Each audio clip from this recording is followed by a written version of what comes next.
O tema dessa mensagem é sangue, suor e lágrimas. E essa mensagem ela já tem vindo moendo o meu coração há alguns tempos já, muitos meses atrás. No Past Conference, a gente, numa determinada ministração, Deus trouxe algo no meu coração, peguei o celular, anotei rapidinho, e veio muito forte no meu coração de compartilhar isso com vocês nesse final de semana.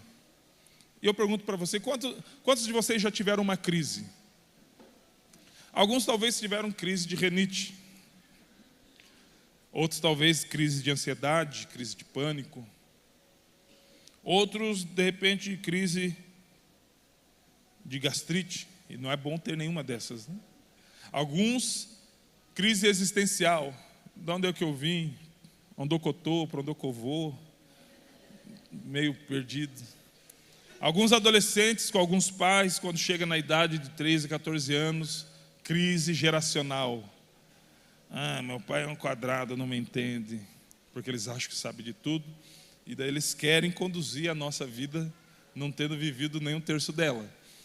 E é comum, não tem problema nenhum, isso é até bom de ter, querido.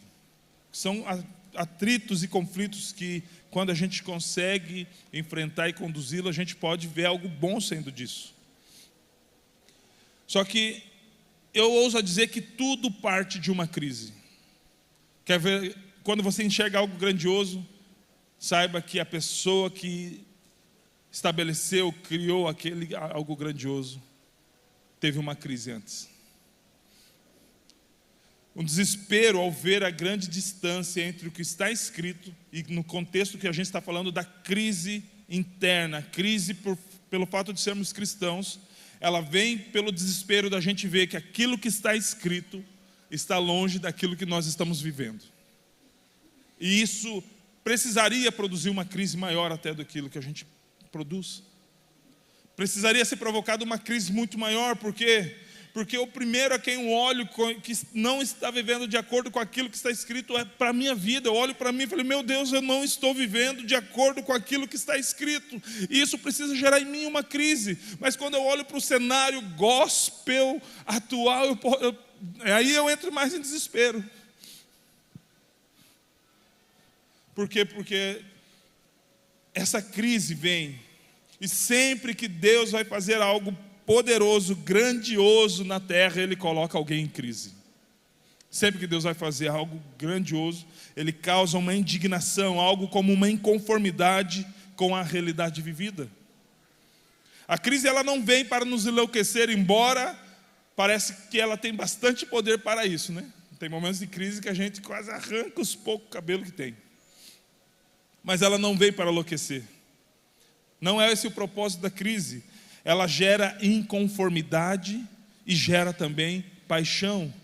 Essa crise que Deus coloca no nosso coração, porque existem outras crises geradas por várias outras coisas, mas quando Deus coloca uma crise no nosso coração, ela vem gerar inconformidade com as coisas que estão acontecendo e vem gerar também uma paixão. E essa paixão nos move em direção à situação que gerou a crise e provoca em nós zelo por aquilo. E se isso acontecer, e precisa acontecer, então o resultado é fazer algo. Toda crise vai te impulsionar a fazer alguma coisa. Toda inconformidade, toda indignação vai empurrar você para fora da zona de conforto e fazer com que você busque de uma forma muito desesperada uma solução. Toda crise gerada por Deus vai colocar em nós um sentimento de que, meu Deus, alguma coisa precisa ser feita. Alguém precisa se levantar. E quando a gente fala que alguém precisa se levantar, levanta-se uma questão, levanta um questionamento. E é uma questão parecida com aquilo que está escrito na Bíblia: a quem enviarei e quem há de ir por nós? E aí a gente também pergunta: quem vai se levantar? Porque alguma coisa precisa ser feita. Olha para o seu lado, para a pessoa ao seu lado. Você teve a resposta da pergunta. Eis aí a pessoa. Fala para ele: é contigo, querido. Repita que eu vou falar: é contigo, querido. Mas também é comigo. Fale para ele. Tenha ousadia de falar: é comigo também, querido. Por que a crise ela vai nos impulsionar, vai nos empurrar para um lugar, e nesse lugar a gente vai precisar fazer algo? Porque essa crise que foi provocada, ela vai encontrar outra coisa que existe no nosso coração, que se chama amor a Deus. E quando uma crise encontra um coração que ama a Deus, esse coração vai começar a ficar inconformado com aquilo que vê, a ponto de se mover em direção daquilo. Atos capítulo 17, versículo 16 e 17 diz assim: enquanto Paulo os esperava em Atenas, seus companheiros de ministério ele estava aguardando, o seu espírito se revoltava. Isso, querido, cristãos também podem ficar revoltados. O seu espírito se revoltava em face ou diante da idolatria dominante na cidade. Por isso falava na sinagoga com os judeus e os gentios piedosos, também na praça todos os dias com os que se encontravam ali. Paulo ele estava aguardando, enquanto ele estava aguardando, ele estava observando a realidade daquela cidade.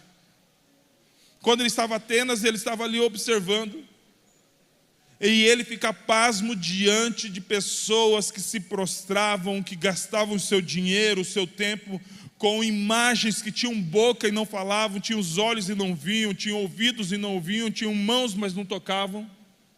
E ele ficou revoltadíssimo com aquilo ali. Veio uma crise em Paulo diante daquilo que ele estava vendo. Por que veio essa crise? Porque enquanto ele via um povo, uma cidade que adorava estátuas, e hoje a idolatria ela não é apenas sobre estátuas de gesso, de madeira, tem pessoas que idolatram pessoas, e isso precisa gerar uma revolta e indignação da mesma forma, mas Paulo ele estava olhando pessoas que adoravam seres inanimados. E por que gerou essa revolta em Paulo? Porque ele tinha um Deus, ele tinha alguém que morava nele, que tinha olhos e via, que tinha boca e falava, que tinha mãos e tocava, que tinha ouvidos e ouvia, que tinha pés e andavam. O Deus de Paulo era totalmente diferente do Deus daquelas pessoas que eles estavam vendo. Então ele não se conformou em saber que existia um Deus poderoso agindo na vida dele, enquanto pessoas estavam ainda se prostrando diante de um Deus de gesso. E isso gerou uma inconformidade, uma indignação, a ponto de Paulo se levantar e começar a expor o evangelho àquelas pessoas. Qual que é a nossa indignação? Será que nós temos ainda? Será que alguma coisa nos move a fazer pelo fato de que existe um Deus vivo, poderoso, que mora, que habita em nós? Qual que é a noção da realidade do fato de você carregar a presença do Deus Todo-Poderoso? Porque é isso que nós carregamos, você já parou para pensar? Você não apenas está numa instituição chamada igreja cujo fundador está vivo. Esse mesmo fundador que está vivo habita dentro de você. Paulo sabia disso, e por isso moveu ele a sair do seu lugar e a expor o evangelho àquelas pessoas, porque ele entendia. A revolta dele levou àquele lugar. Eu preciso mostrar a essas pessoas aquilo que um dia foi apresentado a mim. Eu preciso fazer com que eles conheçam aquilo que um dia eu conheci e transformou a minha história. Mas sabe de uma coisa, querido? Sabe por que está tudo tranquilo e muito amistoso para o evangelho moderno? Vamos ter até programa na Globo. Eu vi uma reportagem, eu não tenho TV aberta, então não sei quem que é. Nem sei se vai rolar mesmo, mas eu vi uma postagem. Vamos ter programa na Globo, estamos sendo aceitos. Aí, aleluia, glória a Deus. É óbvio que Paulo falou, se por violência ou por qualquer outro sentimento, o que importa é que o evangelho seja anunciado. Ok. Mas a questão é que nunca tivemos um relacionamento tão amistoso com o mundo quanto na igreja atual. Já parou para perceber? Nunca tivemos um relacionamento tão amigável assim. Somos aceitos. Conquistamos um lugar que talvez os discípulos nem gostariam de ter. Mas sabe por que isso acontece? Porque existe esse relacionamento tão amistoso, porque a gente não se revolta mais. Porque nós não nos indignamos com mais nada. Não ficamos inconformados com o que está acontecendo com a humanidade. não ficamos mais em crise. E quando isso acontece, geralmente é uma indignação mesmo. Nossa, é só um espanto. Meu Deus, olha o que está acontecendo com a humanidade. Vou cuidar da minha vida. Parece que não existe um sentimento de revolta. Fomos chamados na reforma protestante de protestantes. E ninguém protesta sem estar revoltado, indignado, inconformado com a situação atual. Por que não protestamos mais? Porque provavelmente nos conformamos. Só que existe uma mensagem de Paulo a Romanos, ecoando até os dias de hoje: não vos conformeis com este mundo, mas transformai-vos pela renovação do vosso entendimento. Nós não fomos chamados para sermos aceitos pelo mundo, já fomos aceitos pelo Pai Celestial. Não precisamos entrar num campo de carências, nós precisamos entrar num campo de crise, indignação, revolta, inconformidade. Por quê? Porque aquilo que nós estamos vivendo não está totalmente alinhado com aquilo que está escrito na palavra de Deus. Então, quando muitas vezes a gente fica indignado, na verdade nem é indignação, é só me assustei com o que está acontecendo. Aí acabamos depois disso normalizando as coisas. Pois quando a crise não está aliada ao amor de Deus, o resultado é não fazer nada. E eu não estou falando somente sobre pregar nos púlpitos aos domingos. Alex, eu não tenho o seu chamado. Alex, eu não tenho o chamado que tem o pastor David. Alex, eu não tenho o chamado que tem o pastor Michel, a ponto de largar tudo e ir para uma outra nação. Deus não leva ninguém para uma outra nação se antes não tenha largado tudo já aqui. E essa é a realidade deles. Então eu não estou falando sobre você fazer isso, você se tornar um pregador, enquanto isso não acontecer, a vida ficar bem flat, ou você largar tudo e viajar em missões. Existe sim um chamado para isso, só que isso representa talvez 5% de todos os cristãos, querido. No máximo. Eu estou falando de uma vida revoltada com a situação da perdição do mundo. Ainda que você seja um aluno, ainda que você seja um trabalhador, um empreendedor ou uma dona de casa, é possível viver o sobrenatural a partir da perspectiva que Deus colocou em você um Espírito poderoso e conta com você para representar o reino de Deus aonde você estiver. Obrigado. Receba.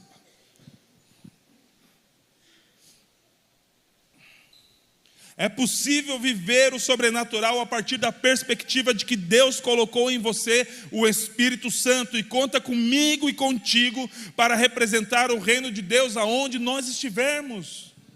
Eu estava conversando com um irmão hoje, na hora do almoço, e ele falou de alguns testemunhos, a gente compartilhou de outros testemunhos, e uma verdade, querido.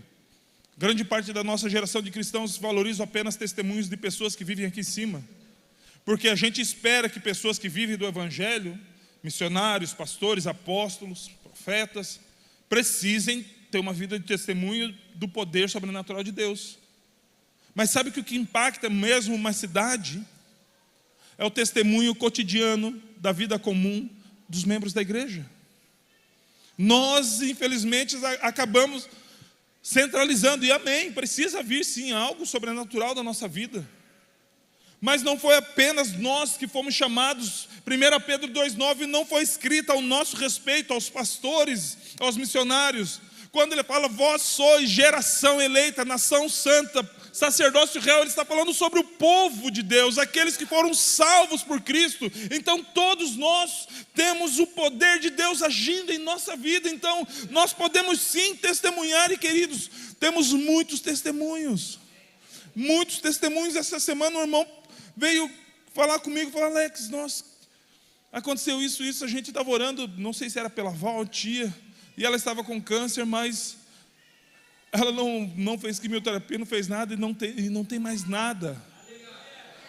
A vida comum, querido, não têm um nome conhecido, eles não têm um microfone na mão, mas eles têm algo mais poderoso, a presença de Jesus. E é isso que precisa nos mover e nos colocar em crise, não esperando, tomara que um pastor se levante, tomara que Deus envie um missionário. Ei, existe você nesse lugar para fazer alguma coisa. Precisamos entender isso, que a crise, ela não pode fazer com que a gente pergunte, será que alguém virá? A crise precisa fazer esse resultado. O que eu posso fazer? Essa é a pergunta.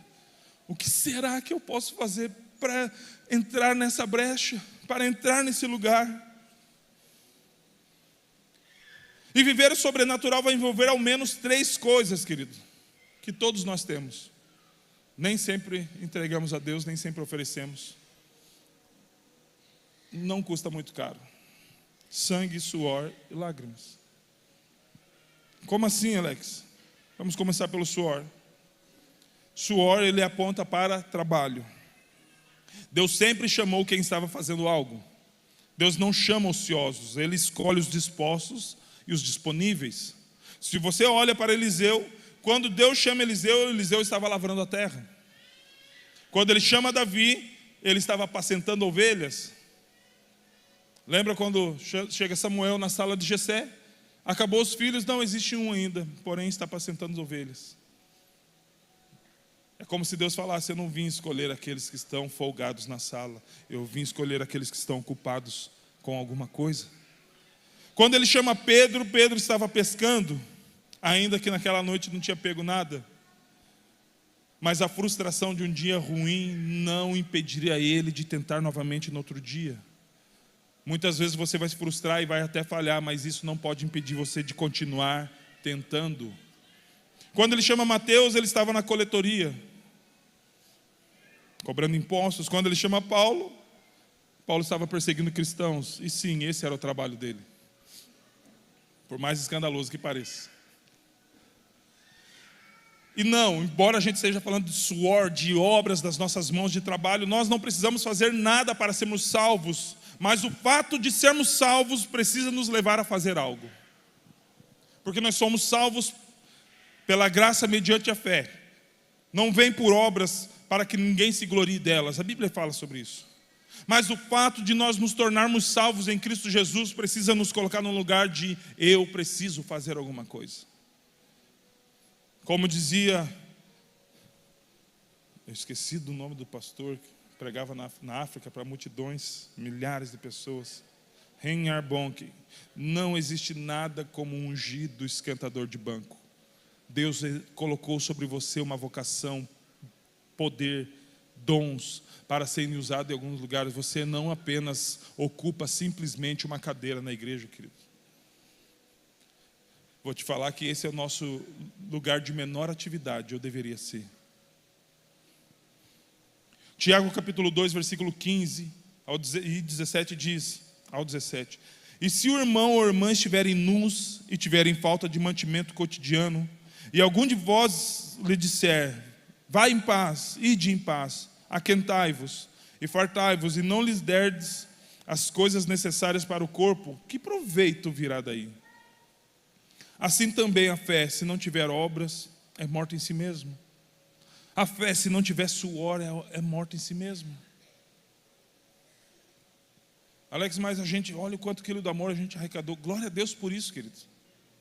Mas vamos concordar em algo, não menosprezando a sua voluntariedade, a sua generosidade. Mas não exige muito de nós. Sim ou não? Somos 1.500 membros, queridos. É bem certo que nem todos dão 2 quilos, até porque desses 1.500 membros a gente tem aproximadamente 300 crianças abaixo de 4 anos de idade. Não, 6 anos de idade.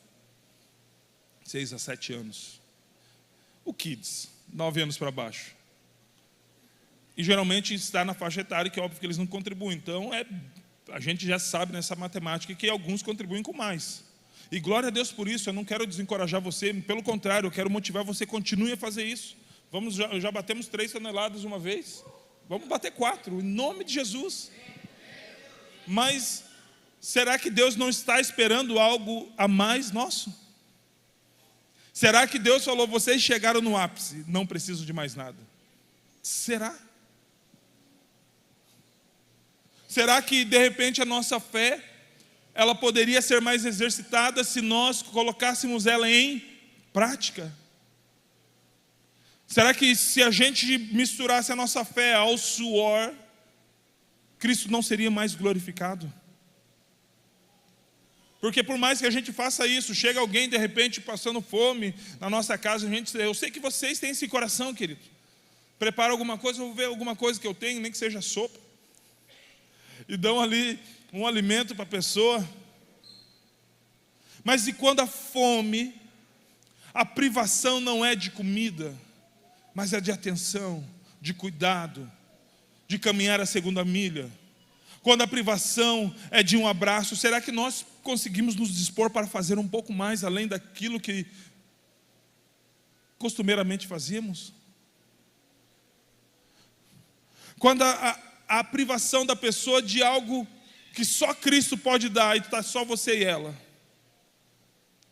será que nós nos levantamos para colocar a nossa fé em prática para que ela não se torne vã e nem morta?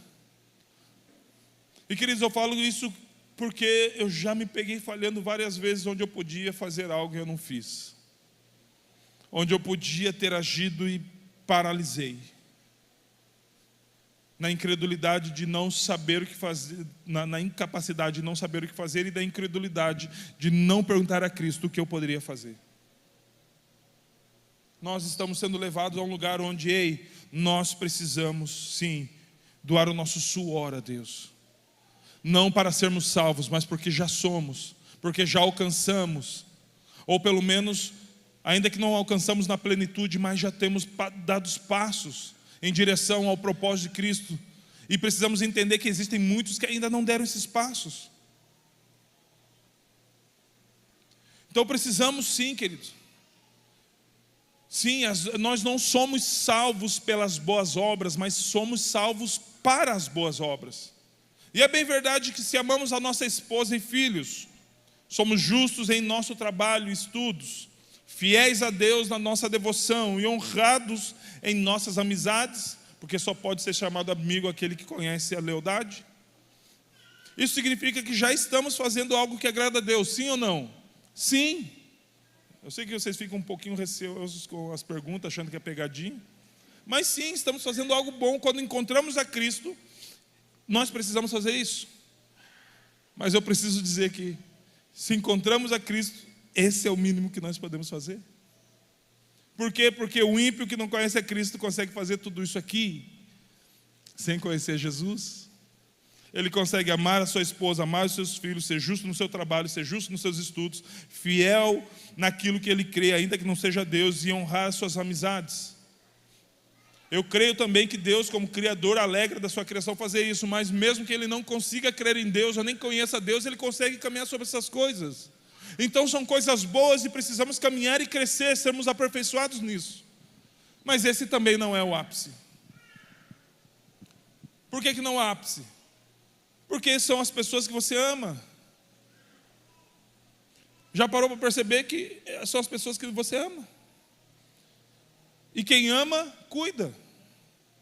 Só que Jesus está nos levando a um outro nível. Nós saímos do parâmetro natural, onde todos podem fazer isso, nem todos fazem. Infelizmente, ainda muitos cristãos também não fazem isso. Mas é um parâmetro onde todos podem fazer isso. E Deus nos leva a um outro parâmetro. Mateus capítulo 5, versículo 44, 46 e 47. Eu, porém, lhes digo, amem os seus inimigos e orem pelos que perseguem vocês. Porque no contexto da naturalidade eu preciso amar a minha família. E é verdade. Mas Jesus fala, não basta. Porque se vocês amam aqueles que os amam, que recompensa vocês terão? Os publicanos também fazem o mesmo. Sabe quem que eram considerados publicanos? Pessoas injustas nas suas medidas. E ele falava, os publicanos fazem os mesmos. E se vocês saudarem somente os seus irmãos, o que é que vocês estão fazendo demais? Que demais vocês não vão ganhar um troféu. É como se Jesus estivesse dizendo isso.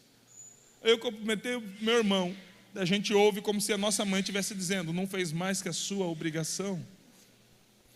Os gentios também fazem o mesmo. E o que é que nós precisamos fazer?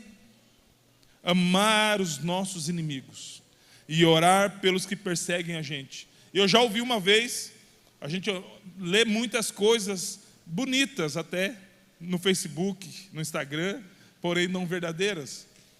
Embora orar por alguém seja uma demonstração de amor, não é a maior demonstração de amor.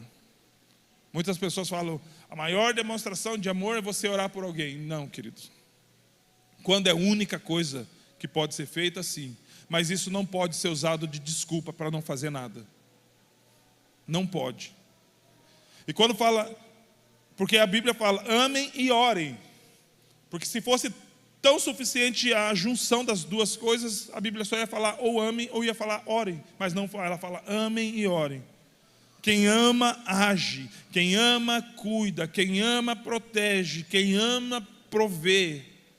Se diz que ama e não faz isso, gosta. Que nem aquela senhorinha. Gosta de Deus. Gosta. Quem ama é Deus. Amem aqueles que não têm amizade com vocês. Inimigos não são somente adversários que querem o seu mal, querido. Eu creio que você não tem inimigos, exceto Satanás e os seus demônios.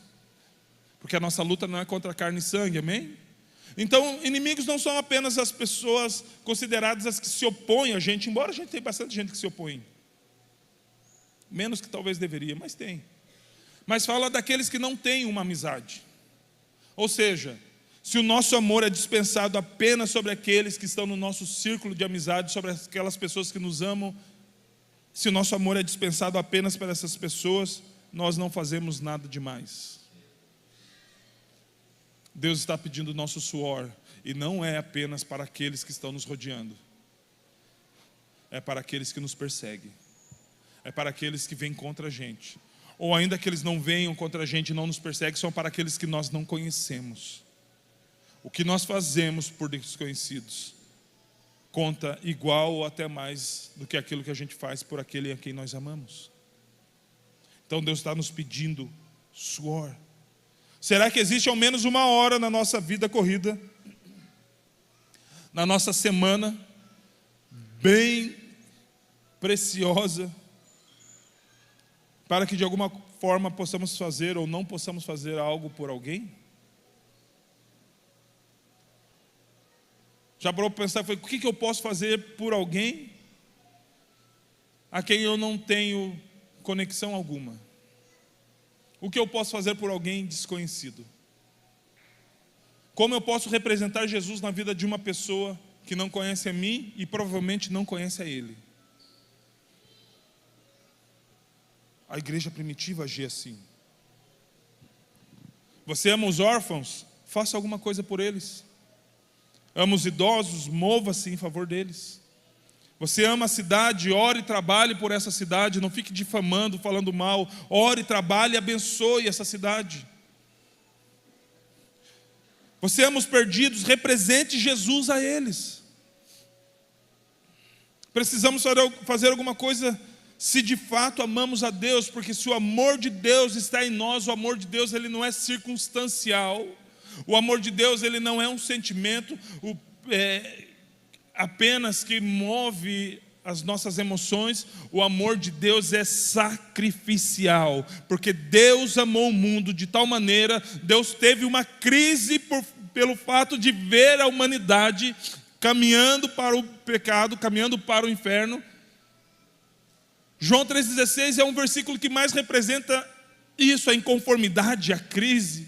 Que Deus amou o mundo de tal maneira, de ponto de ficar inconformado em saber que o mundo iria para o inferno. O que Ele fez? A crise aliada ao amor faz com que a gente faça alguma coisa, lembra? Então o que Ele fez? Entregou o seu Filho, amor sacrificial, sacrificou o seu Filho na cruz, para todo aquele que nele crê não pereça, mas tenha vida eterna. Deus também teve esse momento, e esse momento aliado ao seu amor fez com que Ele fizesse algo. E se de fato nós conhecemos mesmo o amor de Deus, alguma coisa precisa ser feita. Essa cidade está clamando para que os filhos se levantem. E uma das marcas dos filhos é que eles têm a marca do amor do Pai na vida deles.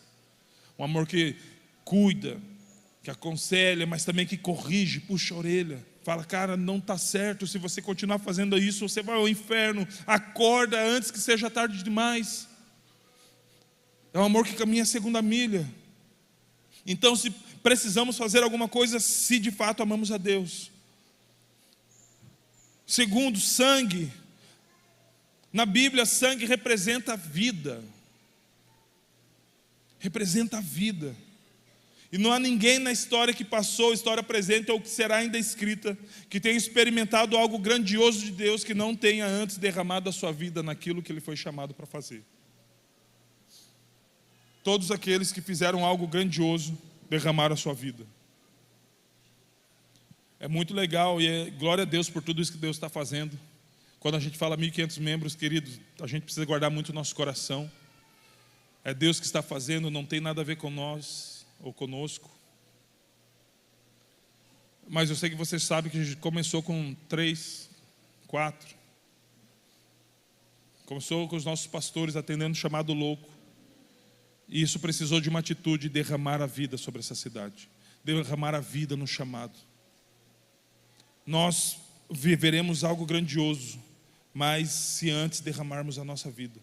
Poderemos ser habilidosos, criativos, versáteis, inteligentes, mas se não derramarmos a nossa vida onde Deus nos chamou, então estamos perdendo o nosso tempo. Estamos gastando o nosso tempo, querido, esperando vir do alto a salvação. Jesus já veio, te salvou, te comissionou, agora Ele está esperando a gente fazer algo. Gálatas capítulo 2, versículo 20. Paulo diz, já estou crucificado com Cristo e vivo, não mais eu, mas Cristo vive em mim. A vida que agora vivo na carne, vivo-a pela fé do Filho de Deus, a qual me amou e se entregou a si mesmo por mim. Paulo enfatiza que a vida que ele vivia na carne, ou seja, o tempo que ele já estava vivo, entendendo que, meu Deus, eu perdi muito tempo nessa minha caminhada sem conhecer Jesus. Então agora a vida que eu vivo na carne, vou viver ela na fé, ou pela fé. Ou seja, Paulo estava falando, agora que eu conheci a Cristo, a vida que eu antes eu vivia para mim, eu vou viver para Ele. A vida que eu antes eu derramava cerca dos meus sonhos, agora eu vou derramar no Evangelho. Eu vou derramar a minha vida no Evangelho. Sabe qual que é o resultado disso, querido? Um homem que escreveu, que foi o maior escritor de cartas do Novo Testamento, representou Jesus diante dos judeus e diante dos gentios. Alguém que falou de si mesmo, mesmo não querendo ser reconhecido, que disse, esteve um homem, se no corpo não sei, se fora do corpo não sei, mas ele subiu ao terceiro céu, viu coisas que não são lícitas de dizer. Foi esse homem que derramou a sua vida, e após derramar a sua vida, que pôde experimentar tudo isso. E mais uma vez, eu não estou falando de liderança, de ministério ou de afazeres, queridos. Estou falando de derramar as nossas vidas aos pés de Cristo, de ser plantado nesse lugar para dar frutos. Uma árvore só pode dar frutos onde ela foi plantada e tem raízes. Nós precisamos dar frutos. Essa é a nossa missão, e eu sei que esse é o nosso desejo. Eu sei que muitos de vocês, se eu perguntar, vão levantar as mãos. Eu quero frutificar, só que para frutificar, Jesus disse que existe um processo. E está em João capítulo 12, versículo 24, que diz, em verdade lhes digo, se o grão de trigo caindo na terra não morrer, fica ele só, mas se morrer, produz muito fruto. Se a sua vida é uma semente, ela precisa morrer. Se a sua vida é uma semente, ela precisa ser derramada, querido. Quem ama a sua vida, perdê-la-á. Mas aquele que odeia a sua vida neste mundo, irá preservá-la para a vida eterna. Não fomos chamados para ganhar a vida, mas para entregar, para derramar a nossa vida. Paulo, quando escreve naquele mesmo versículo que eu disse, do combati o bom combate, ele falou, estou sendo oferecido como libação, como um sacrifício que envolve caldos e coisas líquidas, que é derramado. A nossa vida precisa ser uma libação derramada como um sacrifício, queridos. Se amarmos demais a nossa vida, ficaremos uma jornada toda sem frutos. E se amarmos nossa vida a ponto de não entregá-la totalmente a Cristo, perderemos a nossa eternidade. Que Deus nos livre de sermos amantes de nós mesmos. E profeticamente a Bíblia diz isso: nos últimos dias virão tempos difíceis. Os homens serão amantes de si mesmos. O que é ser um amante de si mesmo? Existe uma vontade a ser feita que seja minha. Existe um sonho a ser realizado que seja o meu. Como dizem no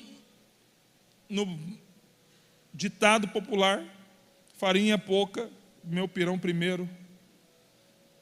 Mas Jesus está nos chamando para sermos igual a Ele.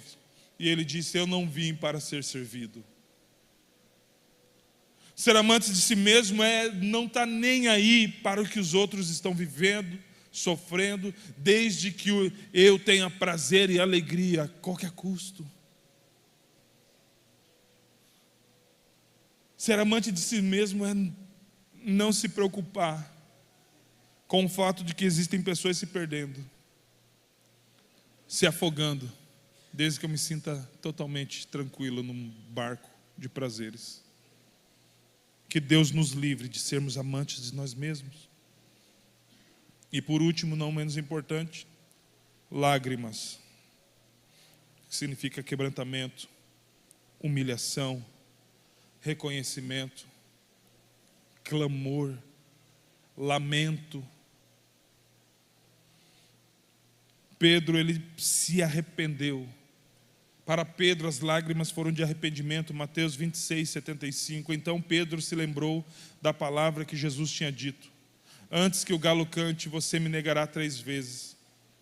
E saindo dali, chorou amargamente. Qual foi a última vez que nós derramamos lágrimas porque ofendemos ao Senhor? Qual é a última vez que o nosso pranto, a nossa dor, o nosso choro e o nosso lamento foram maiores e mais escandalosos, mais barulhentos que os nossos pecados? Ou será que a gente normalizou tanto que a gente fala: Jesus, me perdoe, tu és joia, eu sei que o Senhor é o Deus perdoador, eu vou seguir minha vida? Pedro, quando entendeu que ele errou, que ele pecou, na minha concepção, ele se lembrou que Jesus tinha advertido ele que ele faria isso. E Pedro queria fazer isso? É óbvio que não, querido. Então tem muitas coisas que nós tropeçamos, muitas áreas onde nós caímos, que a gente nem queria fazer isso, mas acabou acontecendo. Mas muitas vezes a forma do nosso arrependimento vai demonstrar se ele é genuíno ou não. Jesus não se emociona com o tom da nossa voz quando nós pedimos perdão. Jesus não se comove com nossa atitude de se ajoelhar pedindo perdão. Jesus, ele aceita um coração quebrantado e contrito. Quando Pedro, ele chora amargamente. Chorar amargamente, querido, você já viu uma criança chorando de chegar a soluçar, que os ombrinhos ficam para cima? Quando foi a última vez que nós falamos: Senhor, eu pequei contra o Senhor, eu entristeci? A sua palavra diz: não entristeçais o Espírito Santo, no qual vocês foram selados. Deus, eu tive a consciência de que eu entristeci o seu Espírito Santo.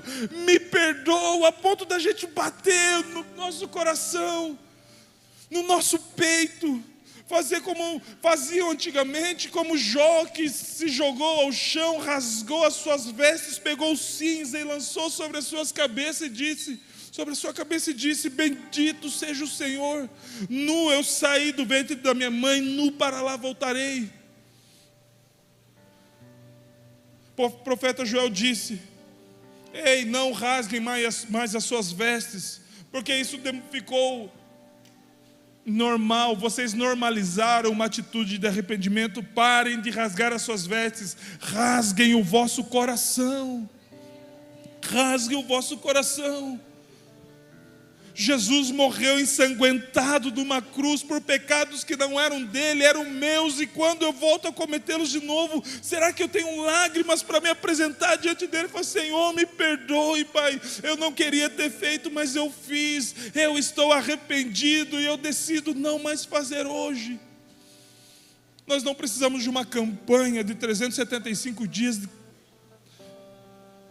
para que a gente possa entender que estamos livres do pecado. Precisamos voltar à palavra, voltar às escrituras e nos derramar diante dela com lágrimas, querido, dizendo: Senhor, eu não quero voltar mais para a vida miserável que eu vivia, porque eu sei da onde o Senhor me tirou. Eu sei da onde o Senhor me tirou. Então as lágrimas, elas precisam ser de arrependimento, mas também de lamentação. Jesus, uma hora olhando para Jerusalém, começou a lamentar, e eu não consigo ver Jesus falando o que nós vamos ler aqui, com um sorriso nos lábios ou com os olhos secos. Eu creio que os olhos de Jesus estavam marejados. Mateus 23, versículo 38 diz: Jerusalém, Jerusalém, que mata os profetas e apedrejas os que te são enviados. Quantas vezes quis eu ajuntar os teus filhos como uma galinha junta os seus pintos debaixo das asas, mas vocês não quiseram, vocês rejeitaram, vocês se opuseram com aquele que foi enviado pelo Deus Todo-Poderoso. Quando Jesus declara essas palavras, olhando para Jerusalém, eu não vejo alegria, eu vejo uma inconformidade, porque o povo por quem ele veio o rejeitou. João diz isso, João capítulo 1, versículo 12, ele veio para os seus, mas os seus não o receberam. E muitas vezes a gente é comparado ao povo judeu, porque ele veio para nós. E nós somos frequentadores, mas não receptores dessa palavra. Por que, Alex? Porque não frutificamos. E a Bíblia diz que somos conhecidos pelos frutos. Pelo fruto se conhece a árvore. Qual é o fruto que nós estamos manifestando?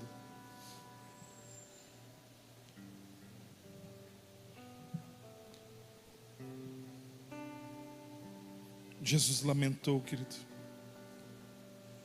Lágrimas de lamentações. Lágrimas pelos perdidos. Lágrimas por aqueles que não têm a oportunidade que nós temos todos os domingos. Uma vez perguntaram a alguns irmãos de uma igreja perseguida: vocês querem dinheiro? Eu falei: não precisa nos mandar dinheiro para ajudar nas estruturas das nossas igrejas. Orem para que a gente permaneça firme quando a arma estiver engatilhada na nossa cabeça.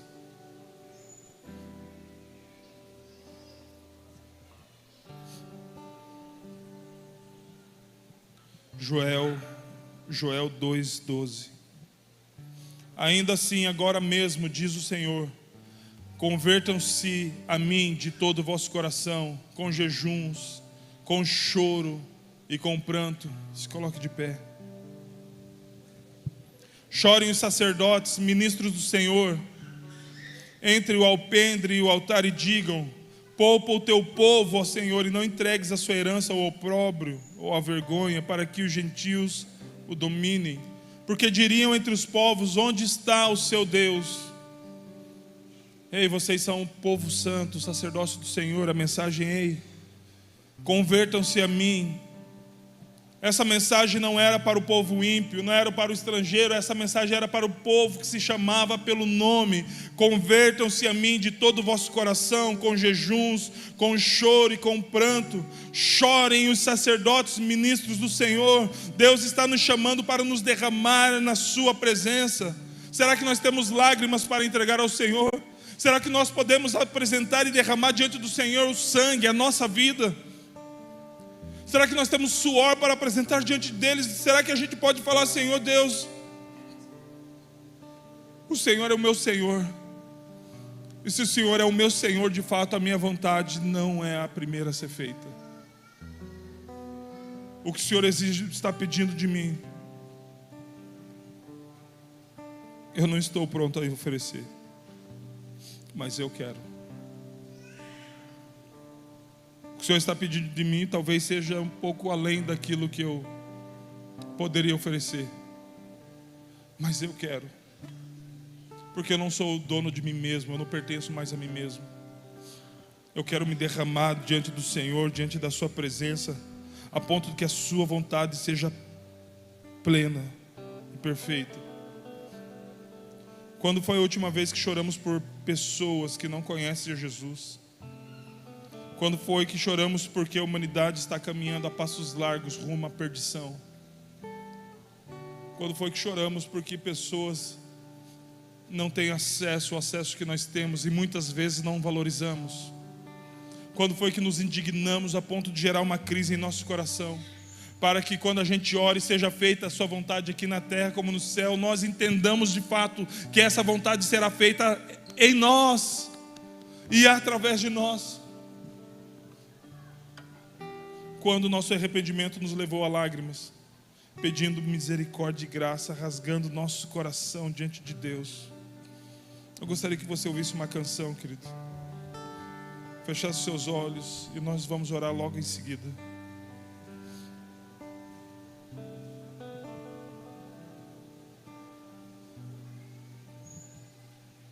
Jesus,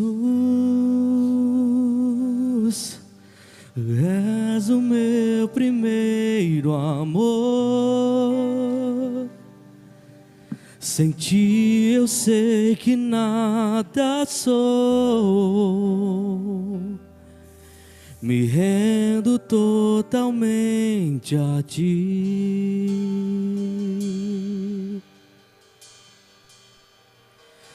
Jesus,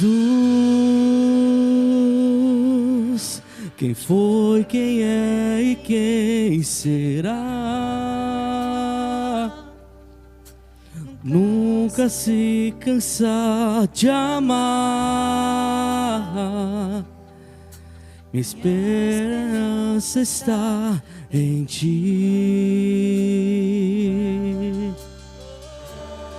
Minha esperança está em ti.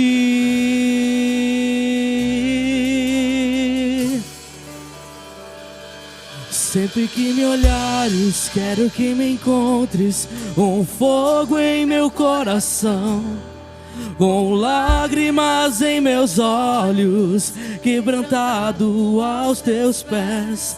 Sempre que me olhares, quero que me encontres, um fogo em meu coração, com lágrimas em meus olhos, quebrantado aos teus pés. Sempre que me olhares, quero que me encontres, um fogo em meu coração, com lágrimas em meus olhos, quebrantado aos teus pés. Sempre que me olhares, quero que me encontres, um fogo em meu coração, com lágrimas em meus olhos, quebrantado aos teus pés. Sempre que me olhares, quero que me encontres, um fogo em meu coração, com lágrimas em meus olhos, quebrantados aos teus pés. Sempre que me olhares, quero que me encontres.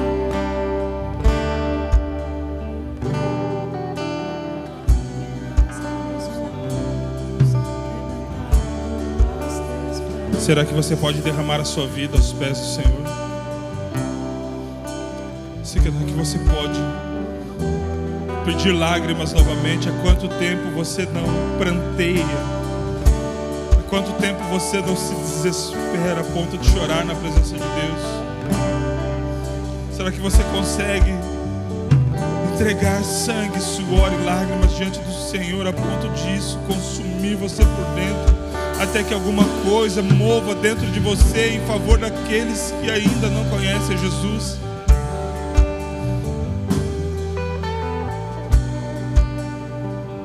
Que o Senhor coloque uma inconformidade no seu coração, querido. Que que o Senhor coloque uma crise dentro de você.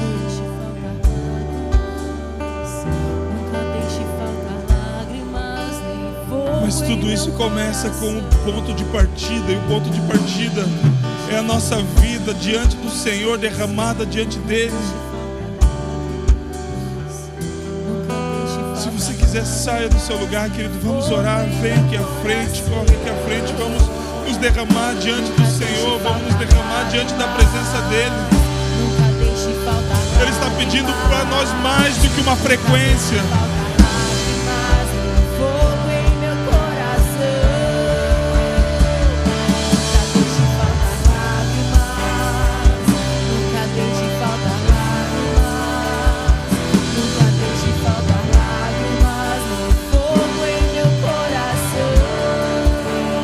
Está pedindo para nós mais do que uma frequência, querido. Segura a bateria um pouquinho. Ele está pedindo para nós mais do que uma frequência, mais do que apenas vir ao culto, mais do que ser evangélico. Ele está pedindo a nossa vida, não uma vida dada com conta-gotas, não como uma vida dada fracionadamente, querido.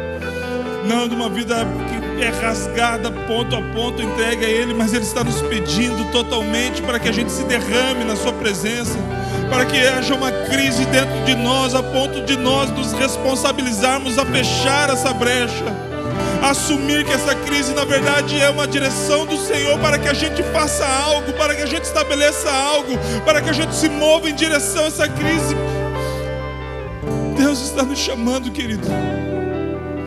Deus está chamando a nossa atenção para uma situação iminente, para coisas que estão acontecendo.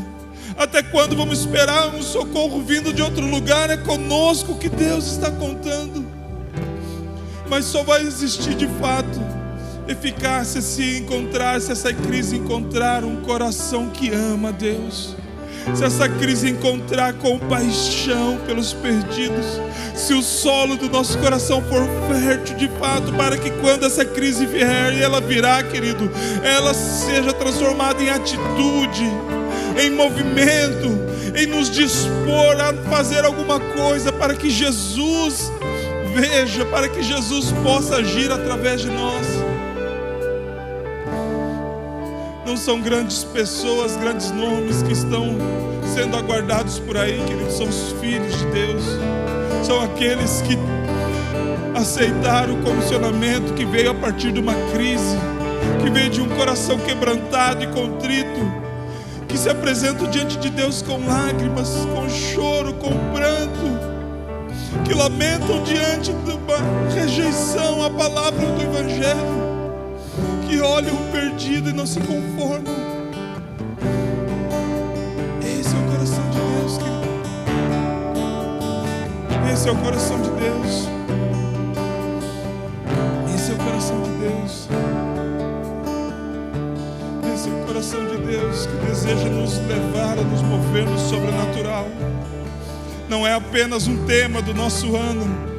O despertar sobrenatural, ele parte de uma crise de que aquilo que nós somos, aquilo que nós temos por nós mesmos não é suficiente para que vidas sejam transformadas. O despertar sobrenatural vem com o entendimento de que não temos ferramentas naturais que sejam suficientes para provocar algo sobrenatural nessa cidade, que precisamos correr para o Senhor, que precisamos nos entregar ao Senhor, que precisamos nos derramar diante dEle, que precisamos ser oferecidos como libação, que precisamos ser derramados diante do Senhor para que Ele possa fazer algo em nós, querido. Não porque nós merecemos, mas porque o Deus que entregou o seu Filho por inteiro não aceita um sacrifício pela metade. Ele não aceita um sacrifício pela metade. Ele não aceita um sacrifício com manchas. Ele não aceita uma oferta que é coxa. Ele deseja inteiramente, querido. A vida que você vive na carne, viva pela fé. Viva pela fé, porque por aquele que se entregou por você, por aquele que se derramou por inteiro na cruz pela sua vida. Senhor Deus, nós queremos ser encontrados pelo Senhor. Queremos ser encontrados, Pai, com lágrimas, Pai. Lágrimas dos olhos. quebrantados, Pai, quebrantados, totalmente certos de que encontramos o nosso maior tesouro, Pai, o nosso maior tesouro, Deus. Lágrimas em meus olhos, quebrantado. Que não haja um dia que esse fogo não esteja aceso, Pai. Quero que me encontres com fogo em Aleluia. meu coração. Yeah. Com lágrimas em meus Se olhos, coloque de pé, querido. quebrantado aos teus pés. Sempre que me olhares, quero que me encontre com fogo em meu coração, com lágrimas em meus olhos, quebrantado aos teus pés. Sempre que me olhares, quero que me encontre com fogo em meu coração, com lágrimas nos meus olhos, quebrantado aos teus pés. Que nunca falte lágrimas, nunca deixe faltar lágrimas, nunca deixe faltar lágrimas, nem fogo em meu coração. Nunca deixe faltar lágrimas, nunca deixe faltar lágrimas, nunca deixe faltar lágrimas, nem fogo em meu coração. Senhor, nós te bendizemos e te louvamos, Pai. Desperta-nos, Senhor, desse sono, Pai. Senhor Deus, nós não precisamos, Pai, ficar nessa pergunta constante de qual é o nosso chamado. O Senhor já nos chamou, Pai. Precisamos representar o Senhor onde estivermos, Pai. Todas as outras coisas o Senhor vai nos revelando quando nós partirmos, quando nós nos levantarmos e irmos, Pai. O Senhor não deu respostas a Abraão, não revelava muito a Paulo, a não ser as perseguições. Quem somos nós para termos respostas ou para pedirmos que o Senhor nos dê conta e preste conta daquilo que o Senhor deseja fazer, Pai? Nós só queremos um coração contrito, Pai. Nós só queremos, Pai, um coração dependente de Ti, Deus. Nós só queremos, Pai, um coração que confia totalmente no Senhor, Pai. Se o Senhor pedir tudo, Pai, então é tudo que nós daremos, Pai. Se o Senhor pedir a segunda milha, então é por ela que vamos caminhar, Deus. Conduz a vida dos seus filhos, Pai. Conduz a vida dos seus filhos, Senhor, a algo que jamais eles viveram, Pai. A partir de uma crise que eles passarão a responder, Pai. Porque essa crise os levará a fazer algo, Pai, no seu nome. Essa inconformidade, Senhor Deus, com aquilo que nós estamos vivendo, Pai, como nação brasileira, Pai, como igreja, Pai. Senhor Deus, que eles entendam que eles são a resposta. Nós não somos a solução, mas nós somos a resposta. Em nome de Jesus, abençoe a vida dos seus filhos. Que eles, Pai, tenham uma semana poderosa na sua presença. Que eles sejam inconformados, Senhor, dia após dia, Pai, que essa crise leve eles a agirem diferente, Pai, no seu trabalho, na faculdade, na casa mesmo onde eles vão, Pai, na sua escola, na casa onde eles moram. Senhor Deus, nós precisamos, Pai, ser transformados de glória em glória, Pai. Não pode ser apenas um culto, Pai, mais um domingo. Não, Senhor Deus, precisa ser crucial, o último domingo de como éramos e o primeiro domingo daquilo que o Senhor deseja nos tornar. Ou pelo menos um domingo mais próximo do propósito ao qual o Senhor tem para a nossa vida. Em nome de Jesus. Em nome de Jesus.